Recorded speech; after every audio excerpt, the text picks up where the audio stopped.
आज का टॉपिक हम लोग डिस्कस करेंगे सीविंग के बारे में। और ये सीविंग बेसिकली क्या है?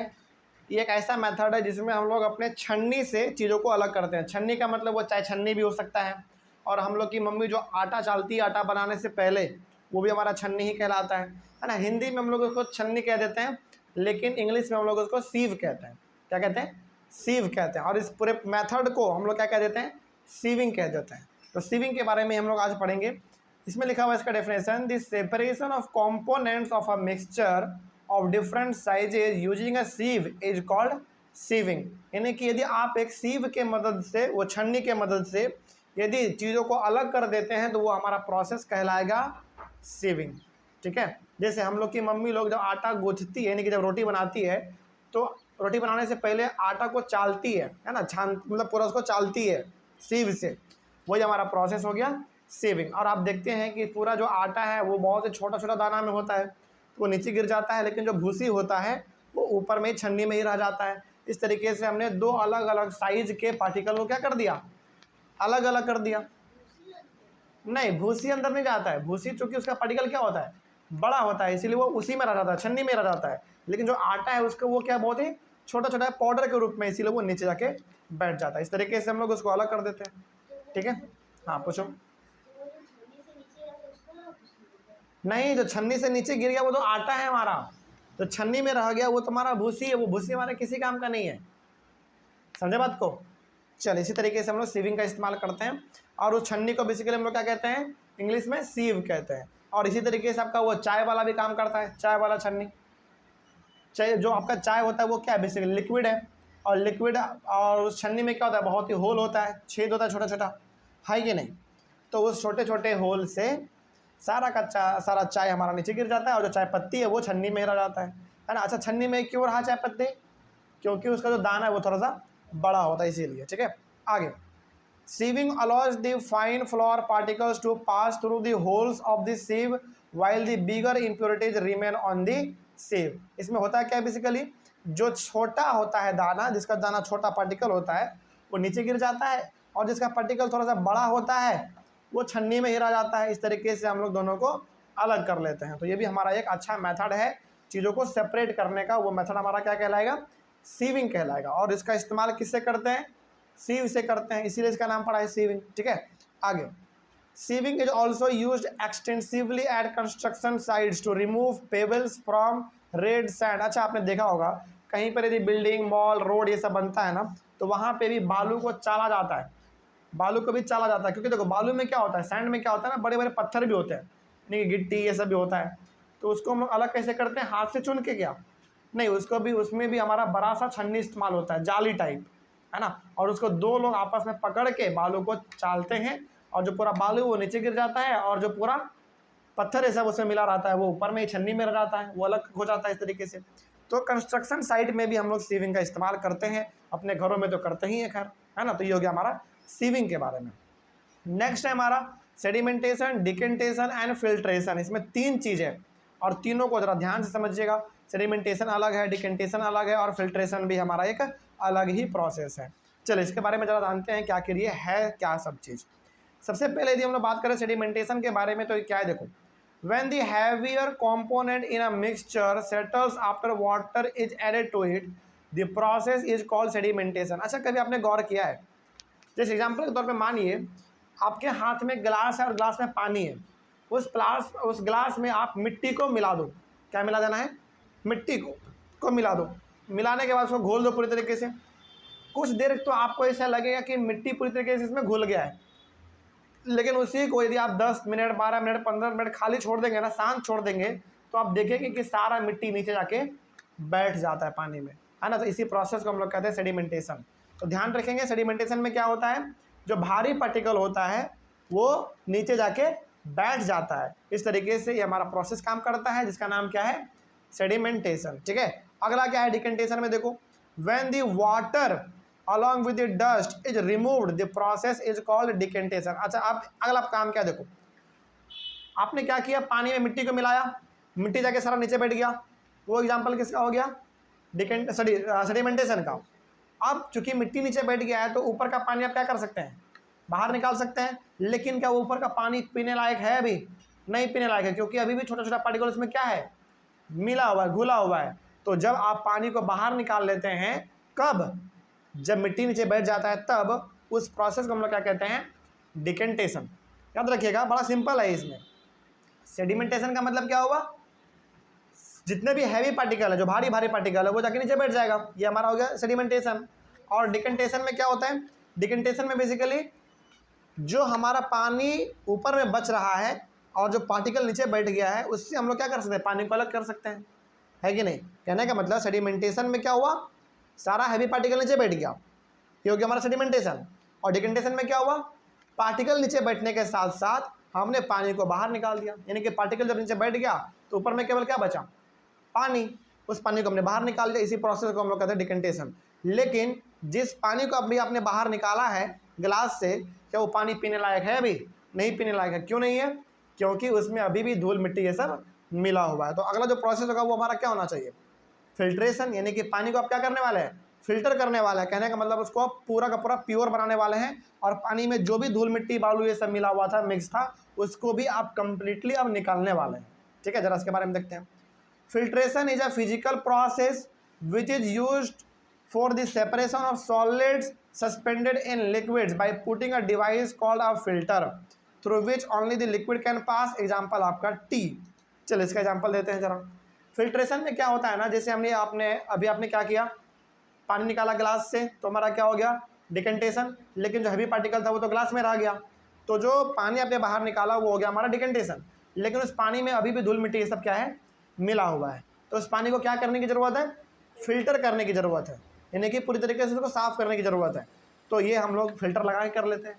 फिल्टर हमारे घर में भी जो आता है वो फिल्टर भी इसी तरीके से काम करता है। तो फिल्टर बेसिकली करता क्या है, फिल्टर ये करता है कि जो पानी है, प्योर पानी को नीचे जाने देता है, ऊपर में वो पार्टिकल को रोक लेता है, यानी कि धूल मिट्टी भी जिसमें मिला हुआ है तो उसको ऊपर में ही रोक लिया जाएगा। ठीक है, लेकिन मान लीजिए कि आपके पास फिल्टर घर में नहीं है, तो इसके जगह पे आप क्या इस्तेमाल कर सकते हैं, फिल्टर पेपर इस्तेमाल कर सकते हैं। और फिल्टर पेपर भी ठीक उसी प्रकार का काम करता है। और फिल्टर पेपर सस्ता मिलता है, लेकिन जो फिल्टर होता है वो थोड़ा सा महंगा मिलता है, क्योंकि जो आपके घर में केंट लगा हुआ हो या फिर आरओ लगा हुआ हो, एक्वा लगा हो, कुछ भी लगा हो, ये सब क्या है, बहुत महंगा पड़ता है।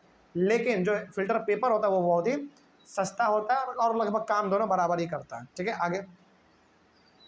A filter paper, one such filter that had very fine pores in it, यानी कि आप पानी को बेसिकली प्योर कैसे कर सकते हैं, फिल्टर पेपर का भी इस्तेमाल करके कर सकते हैं। और फिल्टर पेपर में जो छेद होता है ना, बहुत ही छोटा छोटा छेद होता है, और उस छेद से यानी कि उस होल से केवल और केवल पानी ही पास हो सकता है, इम्प्योरिटी यानी कि जो डस्ट पार्टिकल है वो पार नहीं हो सकता। इस तरीके से हमारा पानी क्या हो गया, पूरी तरीके से फिल्टर हो गया, है ना।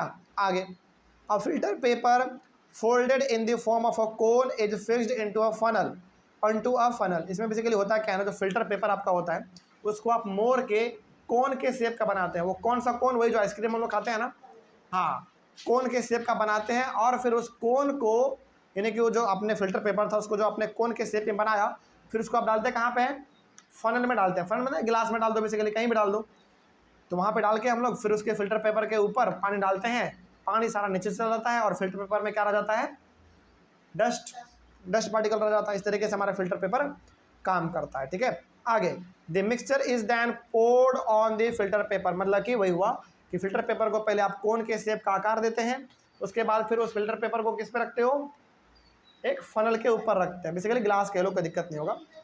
हाँ बोलो।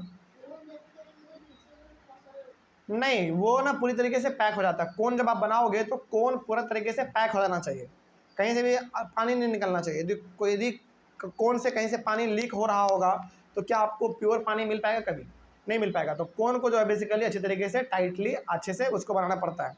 फिल्टर पेपर को कोन के रूप में बनाना पड़ता है, लेकिन अच्छी तरीके से, कहीं पे होल ना रह जाए, फिर कहीं पे खाली स्पेस ना रह जाए। यदि रह गया तो उससे गंदा पानी नीचे गिर जाएगा ना। ठीक है, आगे बढ़ते हैं।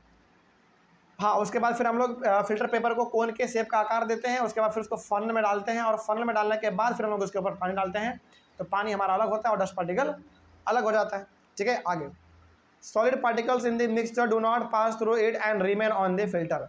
तो बेसिकली जो सॉलिड पार्टिकल होता है, यानी कि जो बड़े बड़े पार्टिकल होंगे, वो फिल्टर पेपर में ही अटका रह जाएगा, लेकिन जो हमारा पानी है वो नीचे जाके गिर जाएगा, है ना। इस तरीके से हमारा पानी और डस्ट पार्टिकल दोनों साफ हो गया।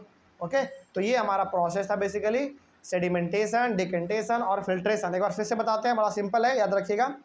सेडिमेंटेशन का मतलब हो गया कि डस्ट पार्टिकल का पानी के नीचे बैठ जाना, है ना, ये हो गया हमारा सेडिमेंटेशन। डिकेंटेशन का क्या हुआ, डस्ट पार्टिकल जब नीचे बैठ जाएगा तो ऊपर का पानी को आप क्या कर सकते हैं, बाहर निकाल सकते हैं। लेकिन क्या वो पानी हमारा प्योर है, अभी भी नहीं है। उस प्योर पानी को इस्तेमाल करने के लिए हम लोग प्रोसेस इस्तेमाल करते हैं फिल्ट्रेशन।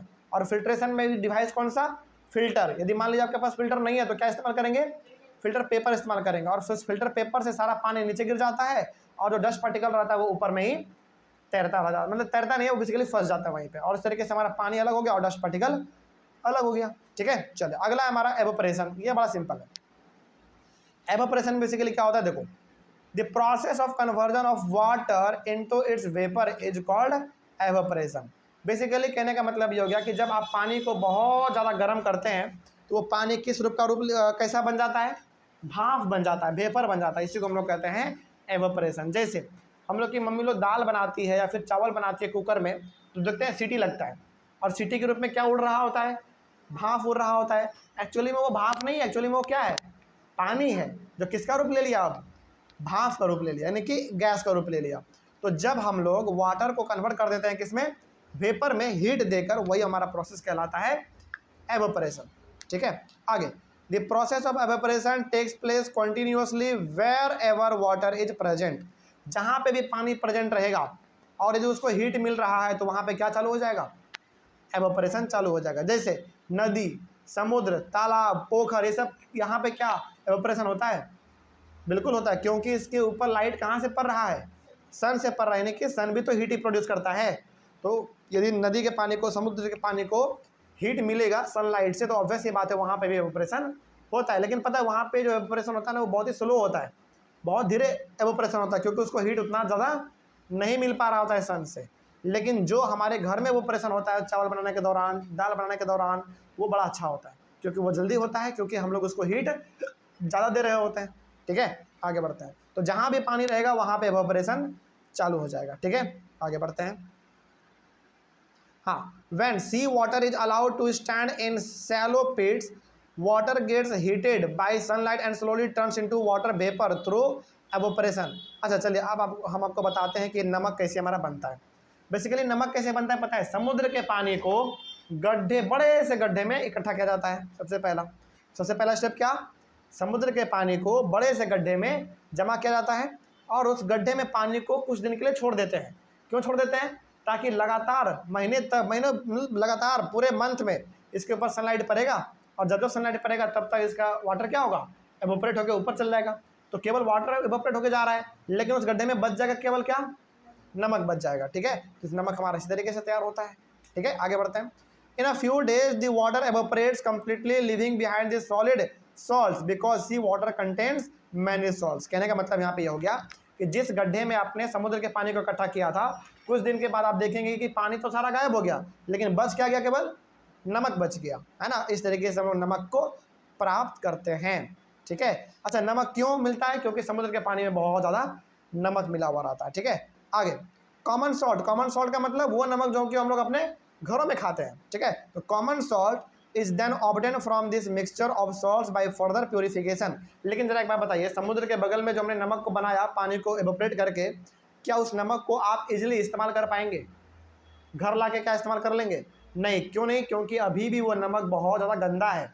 फिर उसको वहाँ से उठा के फिर लेके कहाँ जाते हैं हम लोग, फैक्ट्री में लेकर जाते हैं। फैक्ट्री में उसको प्योर किया जाता है, उसको उजलापन दिया जाता है, तभी आपके घर में शुद्ध नमक आता है। तो अब ये मत समझना कि समुद्र के किनारे गए, नमक को एवोपरेट मतलब कि नमक बना लिया और घर लाके इस्तेमाल करेंगे, नहीं। यदि आप उस नमक को इस्तेमाल करेंगे ना तो बहुत जल्दी आप बीमार पड़ जाएंगे, क्योंकि उस नमक में बहुत ज़्यादा कीटाणु, बैक्टीरिया, ये सब होता है, बहुत गंदा होता है वो। तो वहाँ से नमक को उठा के लेके जाया जाता है फैक्ट्री, और फैक्ट्री में प्योरीफाई होता है, फिर बैग में पैक होता है, उसके बाद फिर हमारे दुकान तक आता है, फिर दुकान से जाके हम लोग खरीद लेते हैं। तो इस तरीके से हमारा एवोपरेशन काम करता है, और जो नमक हम लोगों को प्राप्त होता है वो इसी प्रोसेस के थ्रू प्राप्त होता है। ठीक है, तो ये हो गया हमारा एवोपरेशन। अगला है use of more than one method of separation. इसको हम लोग अपने अगले क्लास में करेंगे, और इसमें बेसिकली हम लोग एक्टिविटी करने वाले हैं। ठीक है, चलिए मिलते हैं हम लोग अपने अगले क्लास में। Thank you very much.